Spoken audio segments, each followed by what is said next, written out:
Are you listening?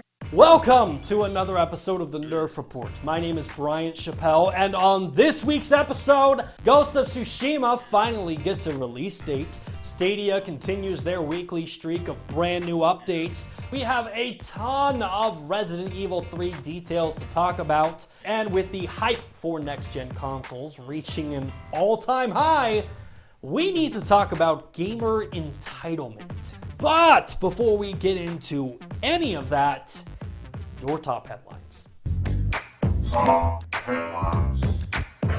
First up this week, let's talk about Google Stadia, who finds themselves currently on a 5-week streak of new announcements for the platform, which honestly is awesome because going into 2020, one of the biggest complaints surrounding the company was their silence on social media. And now, much like your crazy uncle at Thanksgiving, you can't get them to stop talking. Seriously, Uncle Paul, Grandma wanted me to tell you that if you keep talking about lizard people wearing skin suits, she's gonna disown you. But this week, Google Stadia dropped some massive news, including the announcement of a brand new studio in Playa Vista, California. According to Stadia, the latest addition to Stadia Games and Entertainment will be focusing on delivering exclusive games with limitless possibilities for the platform. Stadia Playa Vista is now the third studio for Google Stadia, but quite possibly the biggest part of this announcement is that the industry vet Shannon Studstill will be leading the studio. Previously, Shannon was the studio lead at Sony Santa Monica, who was responsible for the 2018 Game of the Year God of War. But that isn't the only announcement for Stadia this week, as it was also announced that 3 new games are coming to the service. The first being Ubisoft's Division 2, which now has an official launch date of March 17th, and will be the first game on Stadia to feature crossplay with PC players. But if the world of Division 2 doesn't get you excited, check out the intriguing puzzle game Relicta from developer Mighty Polygon, or Bulkhead Interactive's The Turing Test. Both of these games are coming to Google Stadia. Next up, let's talk about PlayStation's Ghost of Tsushima, which received a new trailer and a long-awaited release date. If you've never heard of it, Ghost of Tsushima will take place in the late 13th century, when the Mongol Empire was laying waste to any nation in their way. On their campaign to reach Japan, Tsushima Island was the last fortification standing in their way before they reached the mainland. The Mongol general Khatan Khan is now leading a massive invasion fleet to conquer the island. Gamers will play as the samurai warrior Jin Sakai, who is the last surviving member of his clan. He must do whatever it takes at any cost to protect his people and reclaim his home from the invading Mongols. Ghost of Tsushima is currently being developed by Sucker Punch Production, and it's being praised for its cinematic approach to this epic samurai journey. Ghost of Tsushima will be launching exclusively for the PlayStation 4 on June 26th of 2020. The coronavirus has been having a massive effect on the video game industry. Between manufacturing issues, canceled conventions, or studios telling employees to work from home, we can only assume that even once the virus is gone, we will still see the long-term effects caused by this virus. However, in the city of Wuhan, the epicenter of the coronavirus, the students who are being told to stay away from school are ensuring that homework doesn't get in the way of Fortnite. According to Wang Xiaowen's The Word from Wuhan, schools are suspended until further notice. Children were presumably glad to be off school until, that is, an app called Ding Talk was introduced. Students are meant to sign in and join their class for online lessons. Teachers use the app to set homework. Somehow, the little brats worked out that if enough users gave the app a 1-star review, it would get booted off the App Store. Tens of thousands of reviews flooded in, and Ding Talk's rating plummeted overnight from 4.9 to 1.4. The app has had to beg for mercy on social media, saying, "I'm only 5 years old myself. Please don't kill me." Like, you can't even begin to get mad at that. And honestly, as an honorary professor of the University of San Diego, I declare that we pass all students of Wuhan for the semester. In fact, let's let them graduate early. And while we're at it, free college. You're welcome, children of Wuhan. And finally, for our top headlines, let's talk about Resident Evil 3. We are less than 30 days away from the release of the remake of Resident Evil 3. And this week, developer Capcom sat down with PlayStation to let gamers know exactly what they could expect when the game launches. Resident Evil 3 will feature a fully remade Raccoon City that has been built from the ground up using the state-of-the-art RE engine. As you journey through the city, you will encounter new types of enemies, including new zombies, giant sewer spiders, frog mutants, and the dreaded Nemesis. But be careful, because in Resident Evil 3, the Nemesis will be even more terrifying than ever, as he chases you down through the entire city. And if you thought that you were safe against Tyrant in Resident Evil 2, warning, Nemesis can run, dodge, use weapons, and jump long distances to catch you. Resident Evil 3 will also feature fast travel systems, side quests, along with never-before-seen monsters. The remake will be releasing on April 3rd of 2020 for PlayStation 4, Xbox One, and PC. Well, that's going to wrap up this week's top headlines. So, without further ado, let's jump into this week's top story with the rundown. Now for something completely different.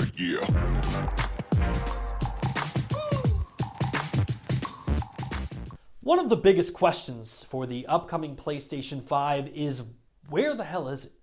In fact, despite the fact that we know some features like ray tracing, solid-state hard drives, backwards compatibility, haptic feedback in the controllers, a release window, and a couple of launch titles, some gamers find themselves upset that the actual look or price of the console has yet to be revealed.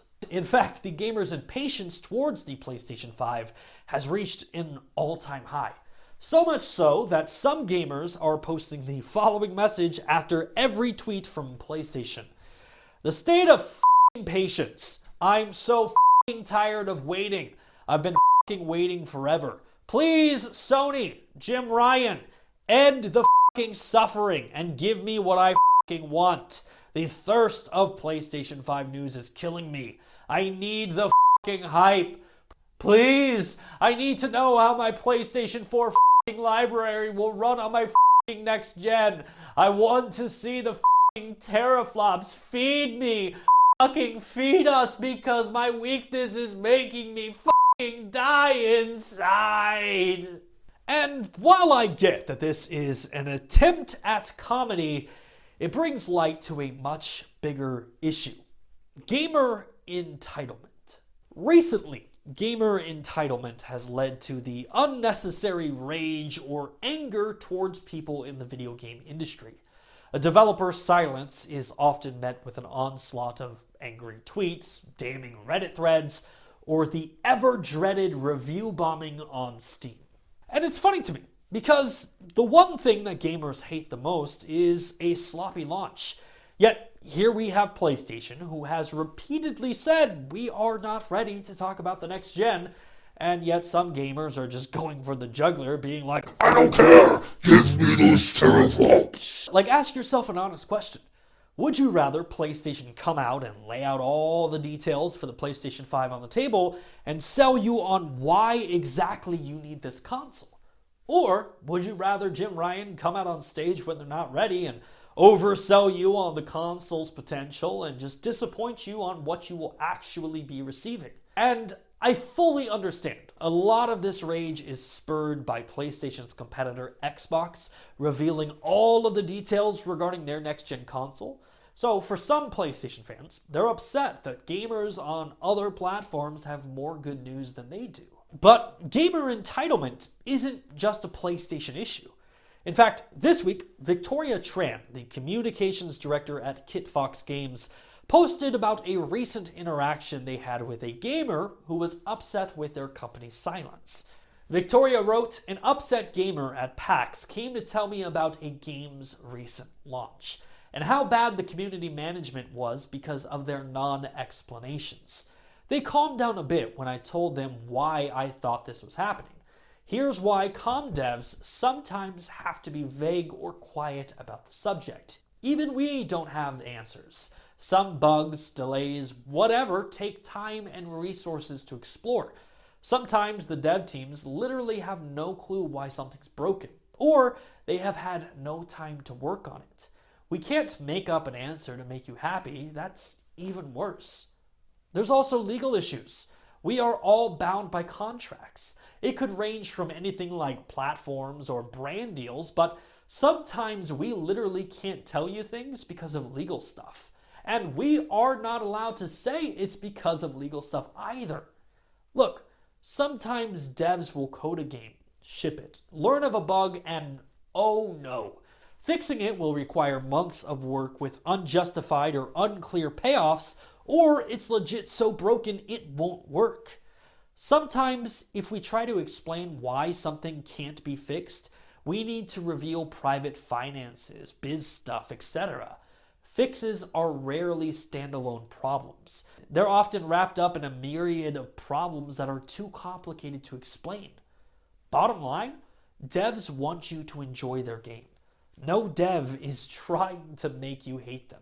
And Victoria's point here is very important to consider, because whether it be a developer or a publisher, just because you feel that the information should be readily available doesn't mean it can be. There are oftentimes months or even years of prep work that goes into a single announcement. None of this happens overnight. And I, for one, am all for hype, but there is a big difference between being excited for a game or a console and being an entitled dick whose entitlement makes other people's lives worse. Because comments like this, demanding information on a new console, doesn't make you cool. Dunking on a developer demanding information on a new patch doesn't make you funny. It makes you come off as immature and entitled, that you believe that you deserve to know more because you're hyped. Nah, bro, you're just entitled. Because despite all of this rage around PlayStation's radio silence, I think it needs to be pointed out. PlayStation is having one hell of a year. 2020, in many ways, is going to be the year of PlayStation. In 2020 alone, PlayStation is giving gamers dreams. Final Fantasy VII the Remake, Neo 2, Iron Man VR, Predator Hunting Grounds, The Last of Us 2, Ghost of Tsushima, Babylon's Fall, Godfall, and the PlayStation 5. And yet for some gamers, they can't get past their entitlement to see that while the next generation is going to be awesome, what actually lies before them is one of the greatest years of gaming ever. And finally for this week, we come to... That noise, of course, signifies that we are running out of time and coming close to the end of the show. So, in order to cover all the week's remaining news, we must initiate a segment that I like to call...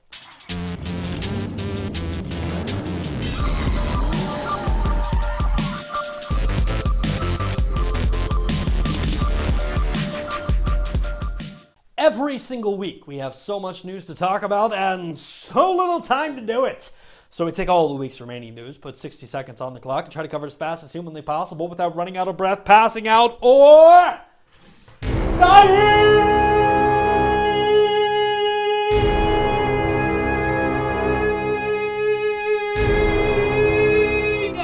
So with that in mind, let's put 60 seconds on the clock. Thunder noise! And... go! Frictional Games announced a brand new Amnesia game coming out. PlayStation accidentally leaked a brand new Star Wars game titled Project Maverick. No other details, just a logo. The Nintendo PlayStation Hybrid has officially sold at an auction for $360,000. Wow, that's a ton of money. Naughty Dog and HBO have announced a partnership for an upcoming Last of Us TV series. Can't wait for that. Death Stranding is officially coming to PC on June 2nd. Antonio Banderas will be joining the upcoming Uncharted movie starring Tom Holland and Mark Wahlberg. Riot Games unveiled their brand new 5v5 tactical shooter, which looks like a CSGO meets Overwatch, called Valorant. Trials of Osiris is finally coming back to Destiny 2. Get hyped! Roller Champions, the upcoming roller derby meets roller ball game from Ubisoft, will be coming to Xbox One, PlayStation, Switch, and mobile. That is it for Nerfed in 60 Seconds, and that is it for this week's episode of the show. If you like what you saw and you want to see more content just like it, hit that like button, subscribe to the channel, and please share it with your friends. As always, my name is Bryant Chappell. You are you, and this has been the Nerf Report. Thanks for watching.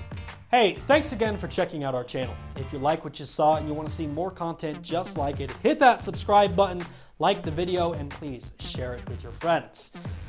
Whew. All right, we're done for this week, right? Cool. Time to get back to some Borderlands. See you all next week.